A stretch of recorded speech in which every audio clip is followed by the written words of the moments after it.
आ सकता है। जहां काम नहीं राम है, जहां राम नहीं काम, तुलसी कबहू न बस सके, रब रजनी एक ठाम। चाहे तो काम ही रहेगा तो राम नहीं रहेगा, और राम रहेगा तो फिर काम नहीं रहेगा। तो शिव जी के तो होठों पे ही बैठे हैं राम, फिर काम कहां से आएगा?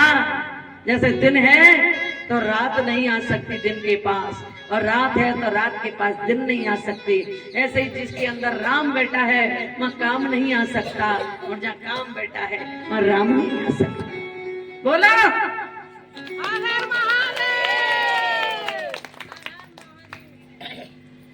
भोलेनाथ की जय हो। कामदेव भस्म उदास बैठे हैं ब्रह्मा जी, विष्णु भगवान आए, तुम कैसे उदास हो? उदासी इस कारण है कि शिव जी ने मुझको भरी सभा में फटकार लगाई एक स्त्री के चक्कर में। अब मैं भी चाहता हूँ कि वो भी स्त्री ग्रहण करें, तब कहूंगा कि तुम कैसे अब स्त्री ग्रहण कर रहे हो? हाँ? मैं जवाब देना चाहता हूँ। बोले तुम्हारा दिमाग खराब हो गया है? विष्णु भगवान बोले वो कोई साधारण स्त्री पकड़ेंगे? वो कोई साधारण स्त्री की तरफ देखेंगे क्या? 1 बजे कथा शुरू हुई है और 4 बजे आ रही है, देखेंगे भी नहीं। टाइम से आएंगे तो देखेंगे। ताली बजाओ। क्या बोला? क्या बता भैया? सन्मुख होए जीव मोय जवही, जन्म कोट अगनासा है तवही।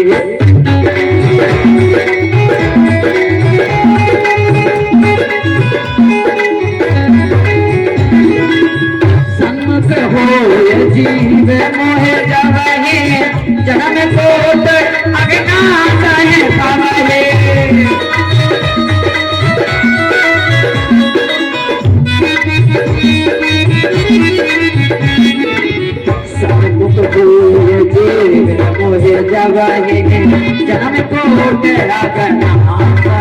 तवही।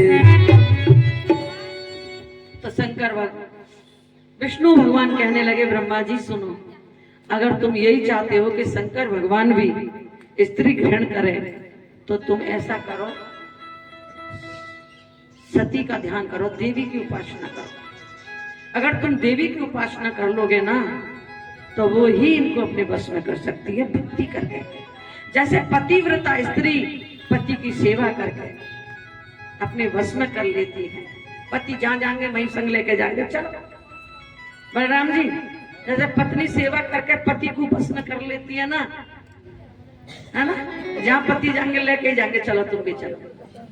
भोलेनाथ भी ले जाते, सती को कथा सुनावे ले गए, संग ही ले जाते, क्योंकि सेवा करके पति को वश में कर लिया है। सेवा तो करे ना, फिर कह मैं मेरी बात ना माने।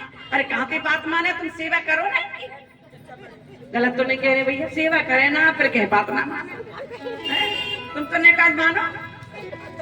जिस प्रकार एक पतिव्रता स्त्री अपने पति की सेवा करके अपने पति को वश में कर लेती है, ऐसे ही जीव भगवान की भक्ति करके परमात्मा को अपने वश में कर लेती है।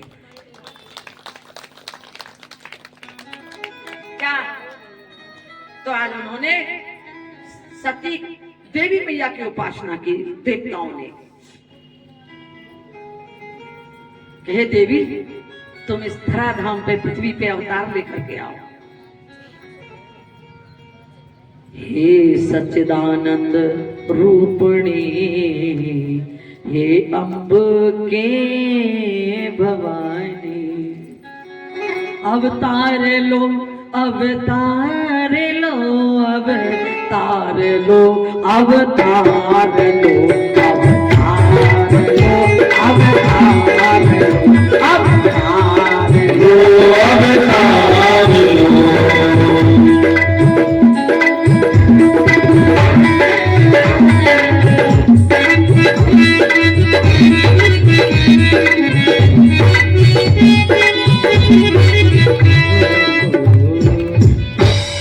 देवताओं की स्तुति, तभी तो देवता स्तुति करते हैं कि देवी मां दर्शन दें।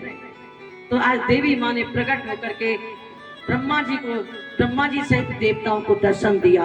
बोलो सच्चे दरबार की जय हो। किसके लिए? जगत के कल्याण के लिए आई है देवी। देवी ने कहा वरदान मांगो। ब्रह्मा जी क्या चाहते हो? कहने लगे आप शिव जी को मोहित कर लो कि शिव को मोहित कर लो देवी,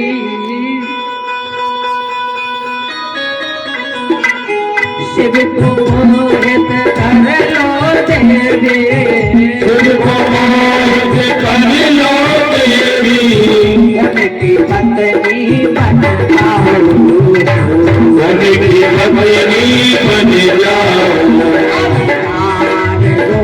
अवतार लो, अवतार लो, अवतार लो। देवी ने सोचा कि शिव जी को मोहित करना है, कहने लगी, मन में सोचने लगी कि मैं अगर इनको वरदान नहीं दूं तो वेद की मर्यादा नष्ट हो जाएगी। क्यों? वेदों में लिखा है कि जिस देवता की देवी की उपासना की जाए और वो वरदान ना दे तो उस देवता को कौन पूछेगा? क्यों? कौन पूछेगा? इसलिए तो पूछ रहे हैं कि वो दे रहे हैं कुछ पा रहे हैं, इसलिए। और अगर मैंने इनको मना कर दिया तो शंकर भगवान मुझ पर क्रोधित हो जाएंगे कि तुम्हारी उपासना की और तुमने वरदान नहीं दिया, क्रोधित हो जाएंगे। इसलिए आज उन्होंने शिव जी का ध्यान किया, शिवा ने शिव का ध्यान किया और तब कहने लगे ब्रह्मा जी मैं आने के लिए तैयार हूं और शिव जी को मोहित कर लूंगी और उनसे विवाह अवश्य करूंगी, लेकिन इसके लिए तो मुझे बहुत तपस्या करनी पड़ेगी, बहुत कड़ी तपस्या करनी पड़ेगी, बड़ी परीक्षाएं देनी पड़ेंगी। ब्रह्मा जी कहने लगे ये काम तुम ही कर सकते हो, कोई साधारण स्त्री नहीं कर सकती। क्या? तुम कर सकती हो, इसलिए तुमको पुकारा है। तुमको पुकारा और हम चले आए, जान हथेली पहले आए, तुमको पुकारा और हम चले आए।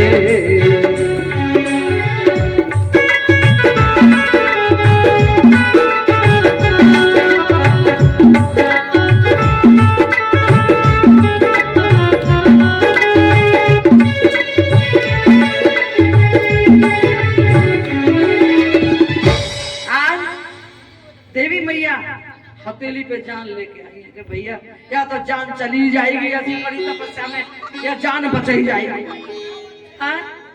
हम हथेली पे जान लिए डोल रहे भैया बचेंगे या मरेंगे, तुम तो निकल लियो, काम तो वैसे भी काम ना है।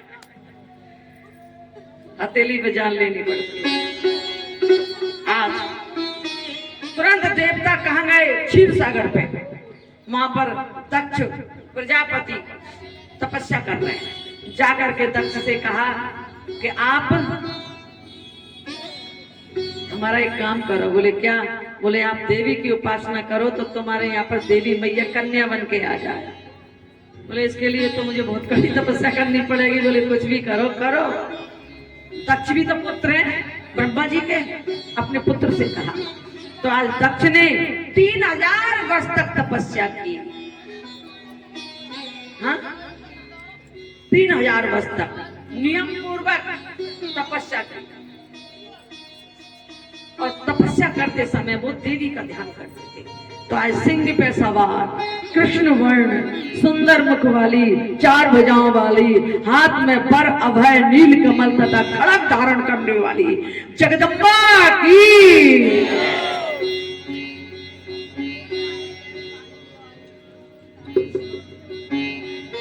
कैसे याद किया? दक्ष से कहती है कैसे, क्या करूं मैं आपका, कौन सा प्रयोजन है आपका? बोले आप मेरी पुत्री बन के आ जाओ। अच्छा, आ तो जाऊंगी पुत्री बन के, लेकिन जिस दिन तू मेरा निरादर करेगा ना उस दिन भस्म हो जाऊं, चली जाऊं, मर जाऊं। और उस समय तो कह दिया दक्ष ने कि मैं निरादर नहीं करूंगा, लेकिन जब विवाह हो गया सती का शंकर भगवान के साथ तो देखा कैसा निरादर किया दक्ष ने, चतुर ने, वहीं भस्म हो गई। वरदान मांग रही है, यहाँ तो वरदान दे गया, भूल गए वरदान। और यहाँ पर वो आज कन्या के रूप में 9वां मास पर पूर्ण हुआ और देवी मैया वीरणी के गर्भ से कन्या के रूप में प्रकट हुई। हे जगदम्बे हे प्रिय आंबे,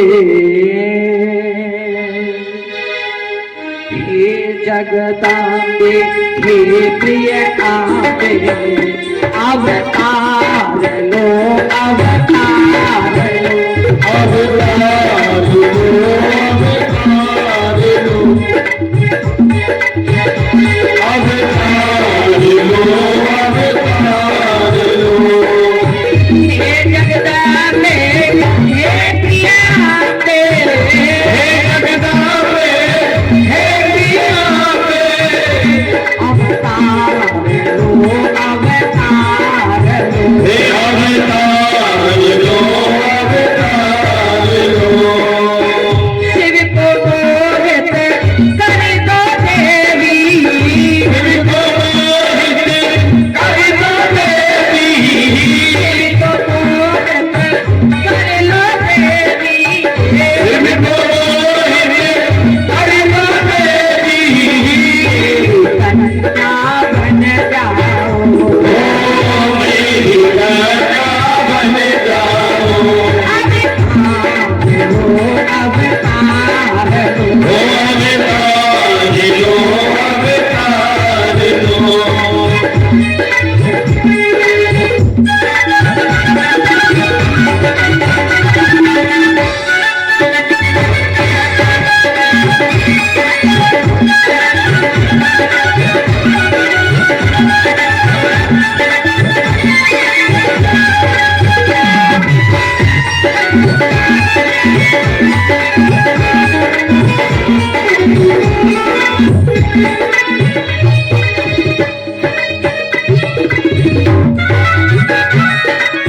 तेरे सिवा कोई और नहीं है, तेरे सिवा कोई और नहीं है, तेरे सिवा मैया कोई नहीं है, तेरे सिवा मैया और नहीं है। तो शिव को मोहित कर ले, ओ जो शिव को मोहित कर ले, तो शिव को मोहित कर ले, ओ जो शिव को मोहित कर ले। अवतार लो अवतार लो, ओ अवतार लो अवतार लो, अवतार लो, अवतार लो,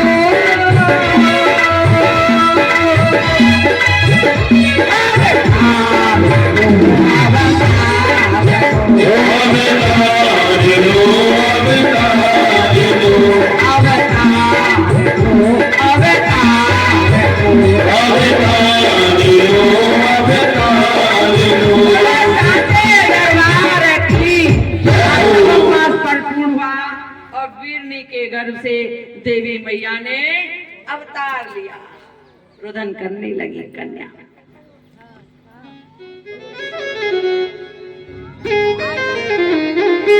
बोले सती मैया की जय।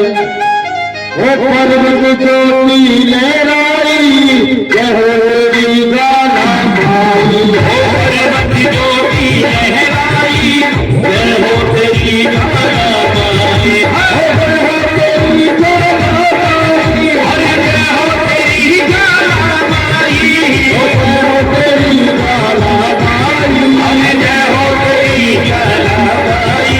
ओ पर्वत ज्योति लहराई, जय हो तेरी गाना भाई। अरे पर्वत ज्योति लहराई, जय हो तेरी गाना आज शुक्ल पक्ष की तरह कन्या बड़ी होने लगी, नामकरण हुआ। मुनियों ने काली नाम रखा, परवारी जनों ने अंबिके अंबिका रखा और मैया ने उमा रखा। शुक्ल पक्ष की तरह बड़ी हुई, लेकिन एक दिन नारद जी चले आए और आकर के एकांत में ले गए। याद है कि नहीं कि किस लिए बुलाया है, आप क्यों आई हो? बोले शिव जी को प्राप्त करना। बोले कोई साधन बताओ। तो उन्होंने एक व्रत बताया, नंदा व्रत बताया, और उन्होंने उनको मंत्र दिया। आप व्रत सुन करके जाएंगे, नंदा व्रत। लक्ष्य हमारा व्रत तक है, उसके बाद में आपको कन्या की सुंदर देवी की झांकी दिखाएंगे। इस प्रकार के आज गुरु अपना आशीर्वाद दे करके, मंत्र दे करके, हाँ देखो गुरु से ही मंत्र क्यों लिया जाता है, आप जरा विचार करो। मंत्र तो आप भी पढ़ते हो कि नहीं? वेदों में उसमें बहुत सी ऐसे धार्मिक शास्त्र हैं, उनमें आप पढ़ रहे हो, ओम नमः शिवाय पढ़ रहे हो, हाँ नमः शिवाय पढ़ रहे हो, ओम नमो भगवते वासुदेवाय पढ़ रहे हो, नारायण नमः पढ़ रहे हो, आप भी पढ़ रहे हो, फिर गुरु के द्वारा ही क्यों लिया जा रहा है? जरा विचार करो, ध्यान करो। जिस प्रकार से घर में तो सिंदूर भी रखा है, लेकिन कुंवारी कन्या नहीं भर सकती, हाँ, क्योंकि उसको समाज स्वीकारेगा नहीं। ऐसे ही शास्त्रों में मंत्र तो लिखा है, लेकिन आप नहीं ले सकते। क्यों? कि आपको कोई स्वीकार नहीं करेगा, क्योंकि निगुड़ी को कोई स्वीकार नहीं करता। जिसका गुरु होता है ना, उसके हाथ का तो पानी भी पी लेते हैं, लेकिन जो निगुड़े हैं ना, संप्रदाय में जाओ, कहीं भी तुम साधु संतों में जाओ, जिनकी गुरु दीक्षा ले रखी है, वही तहमत बांध के प्रसादी बांटते हैं। बताइए, एक बार नारद जी बैकुंठ में गए, भगवान से मिले, पृथ्वी पर बैठ गए, बैठ के बोले, लेकिन जब नारद जी मिलके चले गए तो भगवान विष्णु गए नहीं है, दरवाजे तक ही पहुंचे हैं। तो भगवान विष्णु ने बुलाया लक्ष्मी जी को, लक्ष्मी जी, जिस पर नारद जी बैठे थे ना, उस स्थान को लीप दो गाय के गोबर से। नारद जी लौट के आए, सुन रही भी नहीं बात, बोले तुम ऐसा क्यों कर रहे हो कि गोबर से लीप दो जिस जगह हम बैठे थे? बोले इसलिए लिपवा रहे हैं कि आपके जीवन में कोई गुरु नहीं है, और निगुरा व्यक्ति जहां भी बैठेगा वो जगह भी अपवित्र हो जाती है, इसलिए आपके जीवन में कोई गुरु नहीं है। तब उन्होंने गुरु बनाया, स्थान लिपवा दिया। जीवन में जिसका गुरु नहीं, उसका जीवन शुरू नहीं, इसलिए उन्होंने जीवन शुरू करने के लिए नारद जी ने उनको मंत्र दिया। हाँ, वो खुद भी ले सकती थी, तुमने ले रखे होंगे, हमारे तो गुरु है, हमने तो मंत्र कोई बोल लेते हैं, गुरु कोई नहीं है। गुरु बनाइए, जान के पानी पीजिए, छान के गुरु उसको बनाओ, हाँ, जिसे पुराणों का ज्ञान हो, वेदों का ज्ञान हो, जिसने खुद अनुभव किया हो, उसके आनंद को, उसके सुख को, जो आपको भी आनंद की अनुभूति करा दे, हाँ, जो आपसे कुछ चाहना नहीं रखे लेने की, केवल देने की रखे। गुरु देख करके बनाओ, पानी पीजिए, छान। तो आइए, आज सती थोड़ी बड़ी हुई और गुरु जी की आज्ञा से अपनी माँ के पास पहुंची, और क्या कहती है, माता से आज्ञा ले रही हैं, काय के लिए? तपस्या करने के लिए।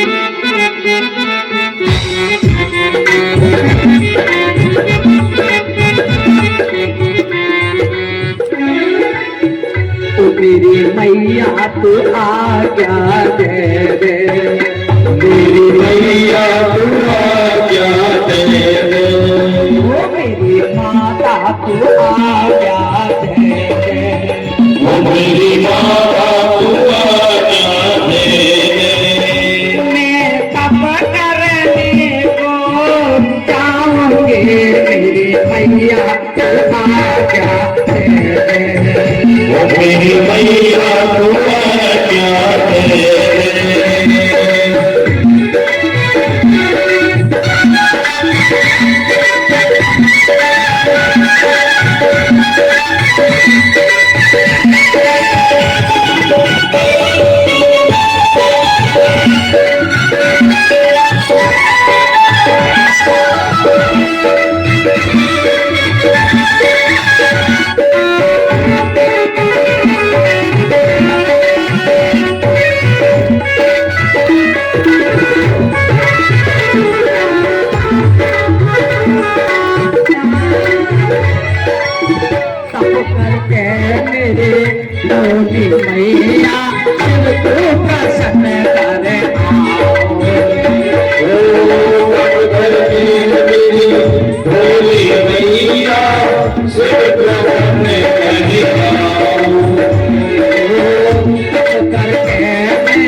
मैया तू आज्ञा दे।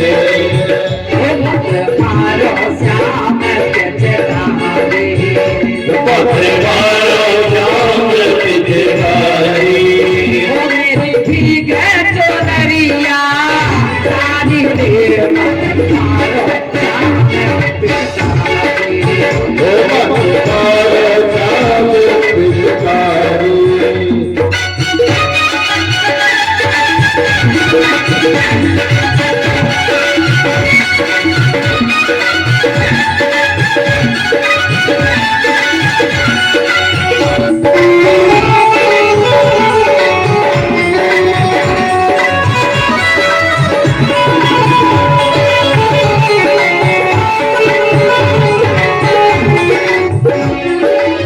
पूरा बदन काना रूप है तेरी मेरो रंग पड़े हैं खिल जावे।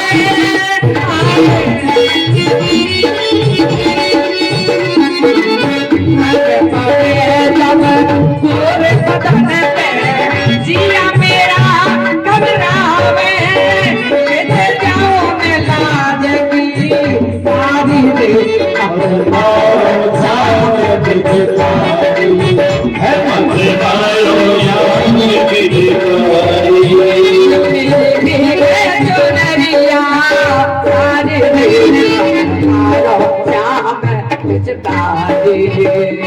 और देखिए पूजा की थाली ले लें और मैया के चरणों को पूजना है। माथे पर कोई तिलक ना लगाए, चरणों को पूजे। ये थाली सुनो आंटी जी, अरे सुनो, तुमसे कह रहा हूं, ये थाली ले जाओ वहां पर दीपक रख देंगे, ये दीपक से कोई और वहां पे पूजन करवा दो। और सभी एक साथ ना उठे, पहले दो चार उठते फिर दो बैठ जाओ फिर उठ जाओ। तुम्हारी व्यवस्था तुम खुद ही खराब करेंगे। ये वैसे हो सभी एक करके पूजन करें। देवी की देखिए चरणों की पूजा करके उसके बाद में आपको नंदा व्रत सुनाएंगे, उसके बाद वाणी को विराम। क्योंकि इस समय सभी बैठी हैं तो सबको पता लग जाएगा ये भी व्रत भी। बोलिए सती मैया की जय। ये कुर्सी पकड़ लेना बेटा। आजा माई की बार मेरे घर आजा माई की बार मेरे घर आजा माई की बार मेरे घर आजा माई की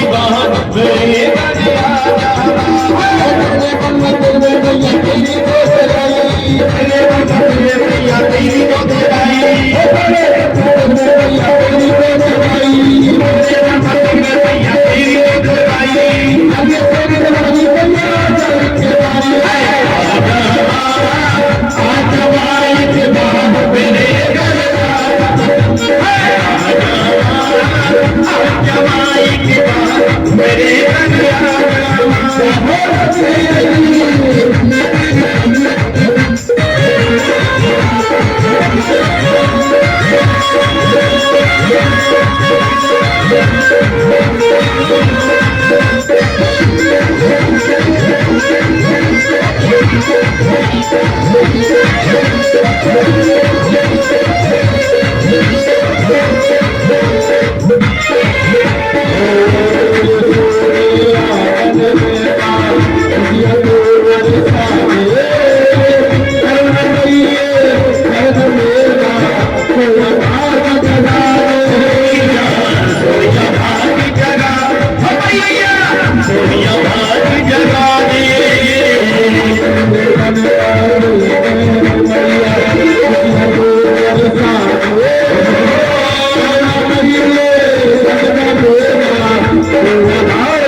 साथ जीते भैया, साथ जीते। हाँ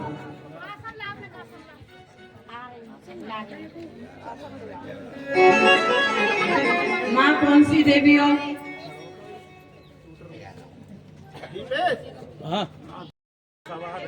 बोलो चामुंडा। बोल भैरा मैया की जय, बोल चामुंडा मैया की। कुर्सी दे दो बेटा, कुर्सी दे दो।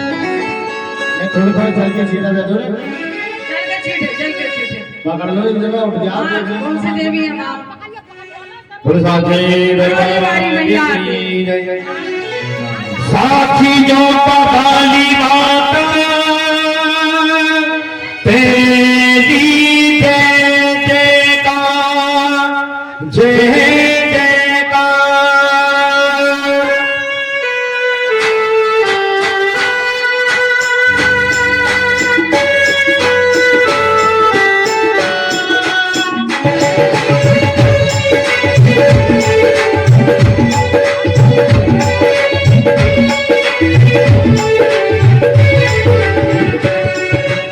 मुझे बताया सिरा वाली, मैं आया वाली। ओ मुझे बताया सिरा वाली, मैं आया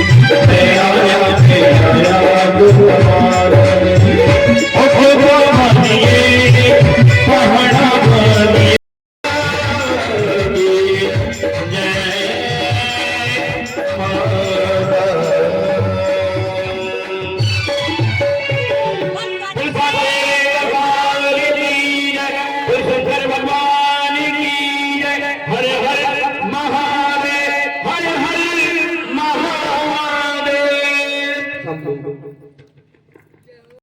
समुद्र की शरीर नाव है, नाव लेके बैठे हो, लेकिन कोई मल्ला नहीं है, यानी कोई लक्ष्य नहीं है, बिना लक्ष्य के चल रहे हो। अरे वाह,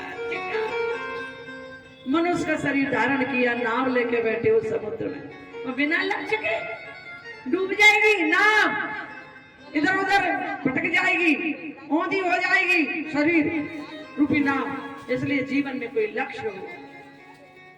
व्रत को कहते हैं लक्ष्य, व्रत मीन्स लक्ष्य हो। एक बार यमुना वहां पर मथुरा में हम कथा कर रहे थे, तो यही प्रसंग छेड़ दिया हमने। जीवन में कोई व्रत हो, कोई लक्ष्य हो कि हमें ये काम करना है, हमें ये काम छोड़ना है। तो एक माता बोली, हमने भी जीवन में गुरुजी एक लक्ष्य लिया है। बोले का कि हम खरबूजा नहीं खाएंगे, हम यमुना जी में छोड़ आए खरबूजा, लक्ष्य छोड़ ले। भैया तुम सब कछु खा लो, पर गंदी आदत न छोड़िया। ताली बजानी पड़ेगी। हाँ, बहुत से छोड़ दे हमने। लो नाशपाती खा लो, छोड़ दिए हमने, एक फल छोड़ रखो है। भैया तुम सब कछु खाओ, फल तो परमात्मा ने खा भी दिए। हाँ, सकल पदार्थ है जगमाई, और कर्महीन नर पावत नाई। सारे पदार्थ है खाने के लिए, भगवान ने कर्महीन नहीं खाता, कर्म तो करता नहीं है और फलन में छोड़ रहा है। अच्छे कर्म कर, अच्छा लक्ष्य धारण कर, फले मत छोड़ेंगे। मैं तो तरबूजा छोड़ आई यमुना जी में, अब नहीं खाऊंगी। खाओ, मौसमी फल खाने चाहिए, लेकिन समय के साथ बदल जाना चाहिए। हाँ? मौसम में फल आते हैं, मौसम से चले जाते हैं, ऐसे ही आप भी समय के अनुसार बदल जाओ। अब बचपना थोड़ी रहा है कोई, जवानी में थोड़ा सावधान हो जाओ, और बुढ़ापे में और भी ज्यादा सावधान हो जाओ। कैसे? एक तो नॉन और एक कौन,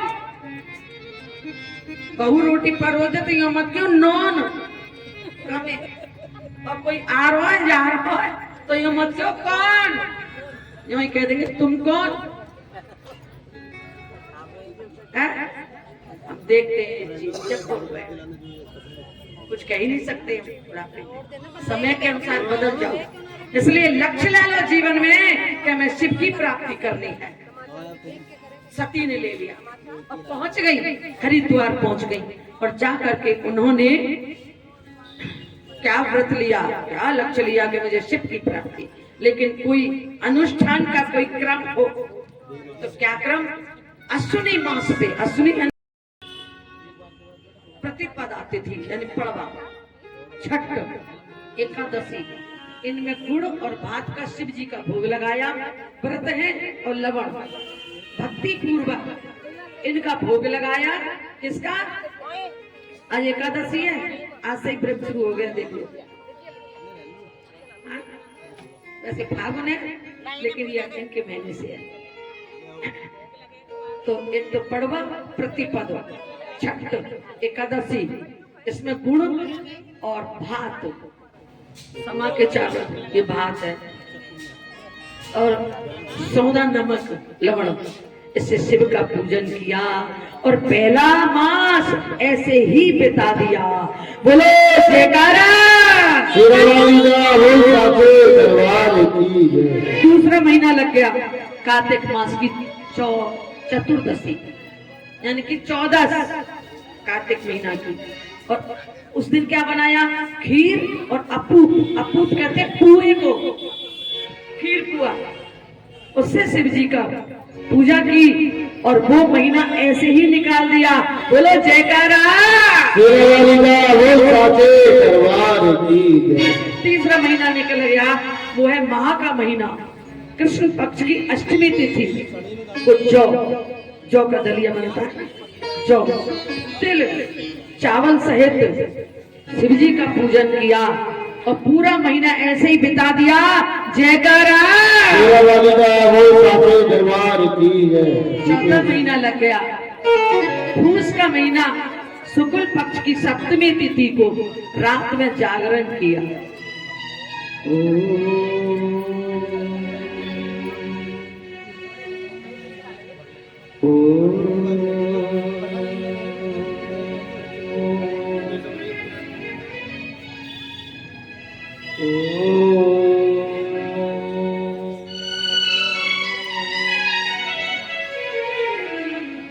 नमो भूतनाथम, नमो देव देवम, नमः काल कालम, नमो देव देवम,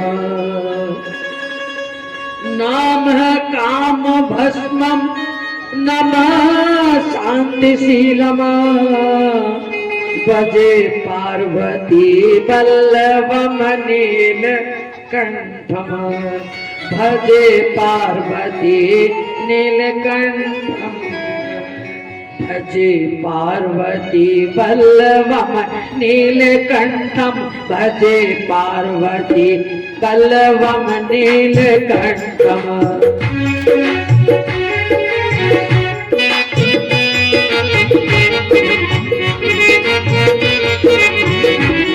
सदा वीर सिद्धम, सदा भक्त रक्षम, सदा सभ्य पूजम, सदा सुप्रभस्म,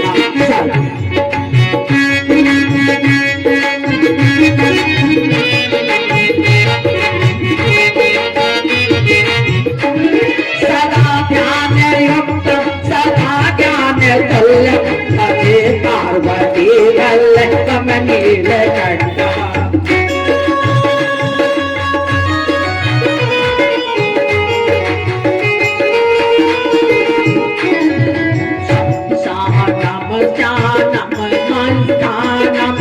शरीरं गजानं सदा चमकेशम्,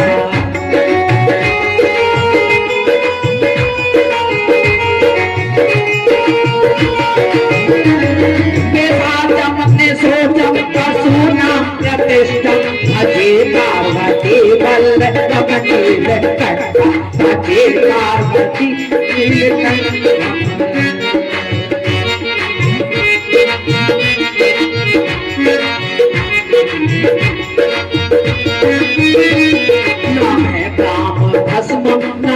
शांतशीलम, नमः पार्वती वल्लभम नीलकंठम।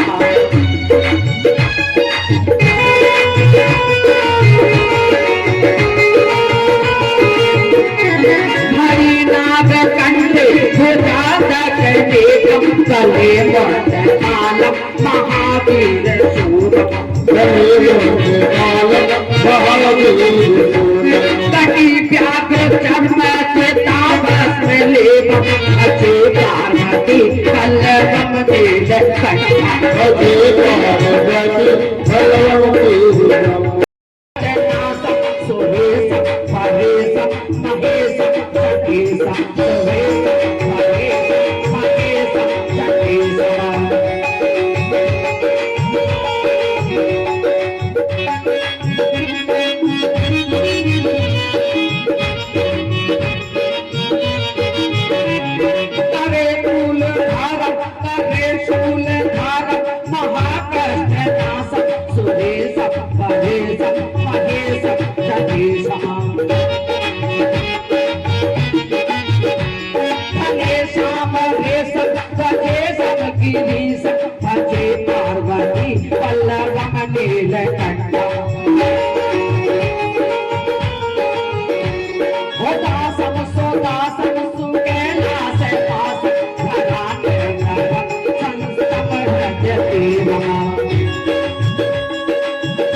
सती का 5वां महीना चल रहा है तपस्या का।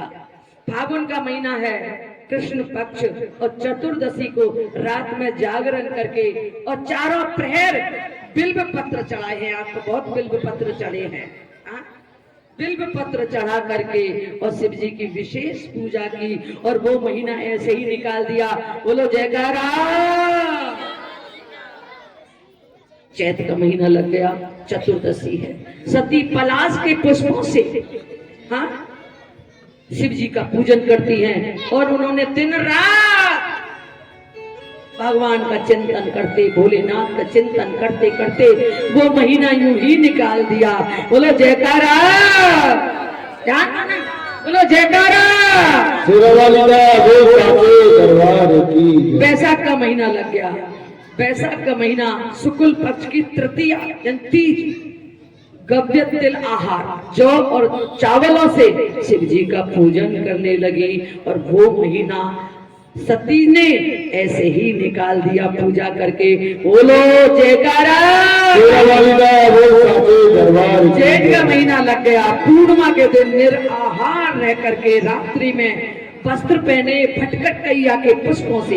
ये कौन सा पुष्प है फटकटकैया? ये है कटहरी का फूल। कटहरी आपने देखिए, कटहरी नाली पनारों पर वो जो पीला सा फूल उगता है, एक बेर का सा जहर होता है उसमें, कटहरी के पुष्प, उसको कहते हैं फटकटकैया, भटकटैया। उन पुष्पों से आज शिव जी का पूजन किया। बोलो जयकारा। बोलो साचे दरबार की। जेठ का महीना लग गया। आषाढ़ की शुक्ल पक्ष की अष्टमी तथा चतुर्दशी 14। काले वस्त्र पहने, काली है ना, बोलो कालिका मैया की जय। काले वस्त्र पहने और भटकटकैया के पुष्पों से पूजन किया। पूरा महीना ऐसे ही निकाल दिया। बोलो शेरा वाली मैया की जय। श्रावण मास लग गया। शुक्ल पक्ष की अष्टमी तिथि और चतुर्दशी को पवित्र यज्ञ उपवीत, जिसको आप जनेऊ बोलते हैं, वो चढ़ाया। और ऐसे ही महीना निकाल दिया। जयकारा। 11वां महीना लग गया। भाद्रपद, भादों का महीना, कृष्ण पक्ष की चतुर्दशी। शिव जी को चतुर्दशी बहुत पसंद है। अनेक प्रकार के पुष्पों से, अनेकों प्रकार के पुष्प हैं, जैसे इसमें खूब सारे पुष्प हैं। हाँ? आज उन्होंने शिव जी पर वो पुष्प चढ़ाए और केवल जल का सेवन किया, क्योंकि और दिन तो जो बनता था वो ही पाती थी, लेकिन आज केवल जल का ही उन्होंने सेवन किया। उसी समय भगवान भोलेनाथ उनकी तपस्या से प्रसन्न होकर के सामने उपस्थित हो गए, प्रकट हो गए। बोलो शंकर भगवान की जय। आज देवताओं ने जाकर के सिफारिश की है कि आपके योग्य है, आप जाकर के दर्शन दो। तो शंकर भगवान ने दर्शन दिया, और जब दर्शन दिया तो ध्यान दो भोलेनाथ के सामने कैसे प्रस्तुत हुई। आजकल लड़का अगर लड़की के सामने आ जाए विवाह के लिए, तो लड़की कैसे खड़ी होती है, वो इंटरव्यू लेती है आजकल की लड़की। लेकिन सनातन धर्म की देवी हमको क्या ज्ञान दे रही है कि सामने जिनसे विवाह होने जा रहा है, जिनसे संबंध जुड़ने जा रहा है, उनके सामने निगाह नीची कर लो। क्या निगाह नीची, और अंगूठे पे अंगूठा धर के रगड़ रही हैं, ऐसे देख नहीं रही हैं। शंकर भगवान ने कहा, देवी जिस प्रयोजन के लिए तुमने तपस्या की है, मैं उसको वरदान को देने आया हूं, लेकिन फिर भी उनके अंदर लज्जा है। ध्यान करना, ये शिव महापुराण वेदांत का सार है, और इसको उपनिषद भी बोलते हैं। और उपनिषद में, गीता में, गीता इसमें उपनिषद है, और गीता के 16वें अध्याय में 26 गुण बताए हैं दैवीय संपदा के। वो सारे गुण सती में हैं। उसमें लज्जा भी बताई है। जिसमें लज्जा होगी ना थोड़ी, भोलेनाथ को वो बहुत प्रिय है, तो वो गुण दिखाते। आप जाकर के उपनिषद पढ़ना, गीता, उसमें 16वें अध्याय में पहला, दूसरा, तीसरा श्लोक पढ़ना, दैवीय संपदा के गुण। हाँ जी जी जी। आप कहते हैं जब लड़का लड़की का विवाह होता है ना, तो गुणों का मिलान कराया जाता है, कितने गुण मिल रहे हैं। हाँ, ऐसे ही जब परमात्मा से संबंध जुड़ता है, परमात्मा से हमारा जब विवाह जुड़ता है, तब भी गुणों का मिलान कराया जाता है। अगर आपके अंदर ये गुण होंगे दैवीय संपदा के, जो उपनिषद में बताए हैं 26 गुण, तो भगवान से गुण मिल जाएंगे। और अगर गुण नहीं मिले तो परमात्मा कैसे आपका हाथ पकड़ेंगे, जरा विचार करें। इसलिए कथा हमारे अंदर गुण डालती है। विभीषण शत्रु पक्ष का है, हाँ, रावण का भाई है, लेकिन उनमें गुण है। गुणों की खातिर भगवान राम ने अपना लिया, और क्या कहा कि सुन लंकेश काला घोड़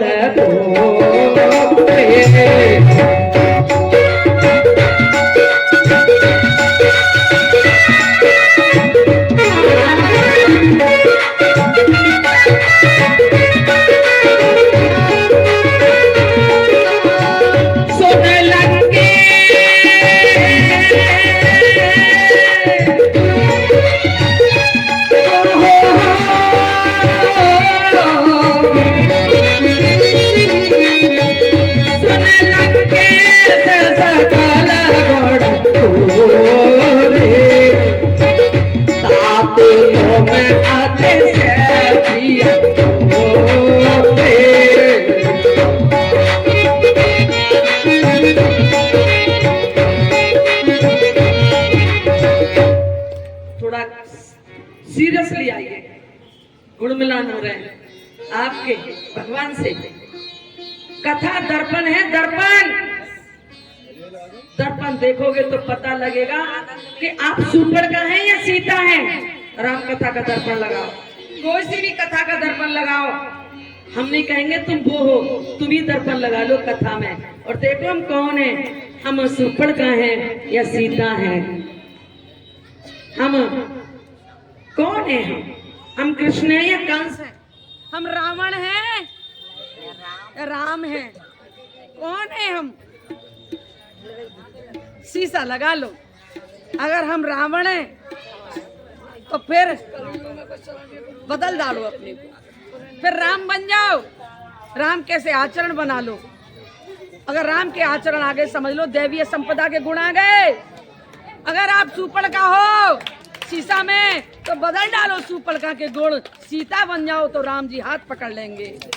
सीता जी में भी लज्जा का गुण है, सेवा का गुण है, इतना दान का गुण है कि जब केवट उतराई पे रामचंद्र जी देख रहे हैं उतराई देनी है केवट को, तो प्रसन्न होकर के मुदित मन मुद्रिका उतारी तो अपनी मुद्रिका उतार के दे दी।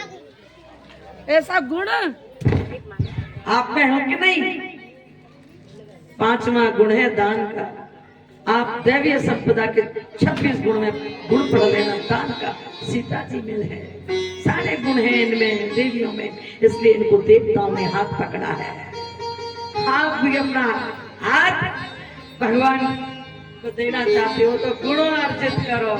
दैवीय संपदा मोक्ष प्रदायिनी और आसुरी संपदा नरक प्रयाति।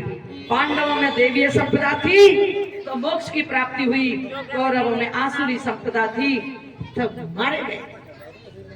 मरेंगे तो जन्म लेंगे और वो से शरीर गए धर्मराज। इसलिए गुण वो सारे गुण सती में है। भोलेनाथ के सामने उपस्थित हुए तो लज्जा के मारे घूंघट मार लिया और अपने अंगूठा को रगड़ने लगे। तब कहा देवी आपने जो मन में ठाना है वो मनोरथ आपका पूर्ण हो। तब जाकर के सती ने शंकर भगवान की ओर देखा और जैसे ही नजरें मिली भक्ति से भोलेनाथ बस में हो गए। सती के बस में, भक्ति से बस में हो सकते हैं भगवान।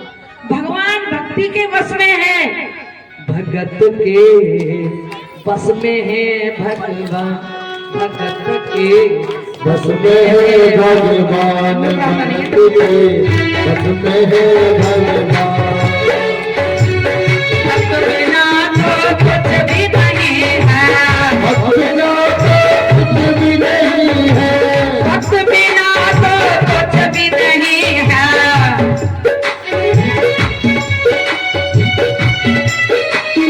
भगत है उनकी जान, भगत की बस में है भगवान, भगत के बस में है भगवान।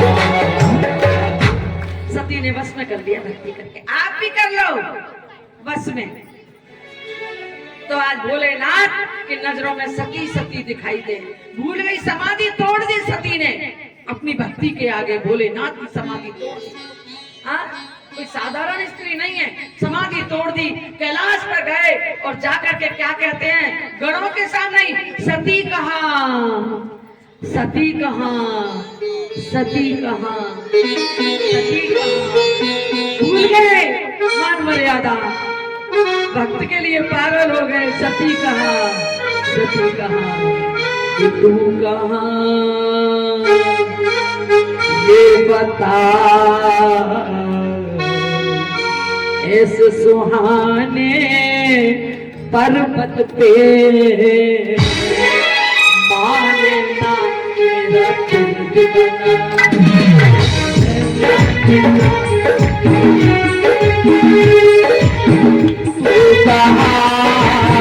तू कहाँ इस सुहाने पर्वत पे